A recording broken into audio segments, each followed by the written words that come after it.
নমস্কার বন্ধুরা, আজকে আমি নিরামিষ স্বাদের বাঁধাকপি রান্না করে দেখাবো। পেঁয়াজ রসুন ছাড়া অসময়ে বাঁধাকপি ঘি গরম মশলা দিয়ে রান্না করব। বাঁধাকপিগুলো আমি ঝিরিঝিরি করে সব কেটে নিয়েছি। চলো, কড়াই বসিয়ে দিয়েছি, তেল গরম হয়ে গেছে, তেল বসিয়ে দিয়েছি। এইবার আমি আস্তে আস্তে সব ইনগ্রিডিয়েন্টসগুলো আমি দিয়ে দেবো।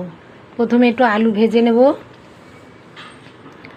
আমরা বাঁধাকপিতে একটু আলু দিই, আলু না দিলে একটু মাখা মাখা না হলে ভালো লাগে না।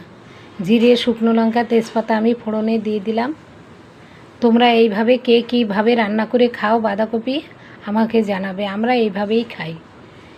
দুই একদিন পেঁয়াজ রসুন দিই, আবার দুই একদিন দিই না। একটু মটরশুঁটি দিই, চিংড়ি মাছ দিয়ে খাই, মাছের মাথা দিয়ে খাই, নানানভাবে খাই। আজকে আমি নিরামিষভাবেই খাবো। এই আমার মশলাপাতি সব দিয়ে কষানো হচ্ছে আস্তে আস্তে। আদার গন্ধগুলো চলে যাবে।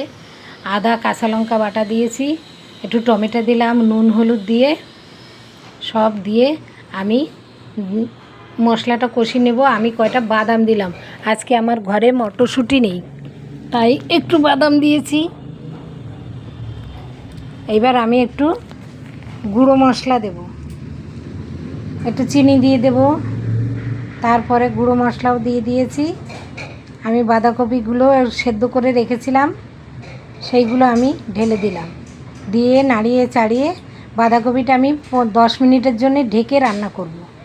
এই দেখো আমার বাঁধাকপি সব সেদ্ধ হয়ে গেছে, মাখো মাখো হয়ে গেছে। আমি এইবার এতে একটু দুধের গুঁড়ো, 1 চামচ ময়দা আর একটু গরম মশলার গুঁড়ো সব দিয়ে আমি বাঁধাকপিটা আবার একটু নাড়াবো, নাড়িয়ে আঠা আঠা করে নেব। বাঁধাকপিটা একটু আঠা আঠা না হলে ভালো লাগে না খেতে। নুন মিষ্টিটা স্বাদ মতন আপনারাও দেবেন। আপনারা এইভাবে খান কিনা জানি না, আমাকে জানাবেন আমার কমেন্ট বক্সে। আর আমার ভিডিওটা ভালো লাগলে শেয়ার করবেন, কমেন্ট করবেন। এই দেখো আমার বাঁধাকপি কমপ্লিট হয়ে গেছে। Bye bye.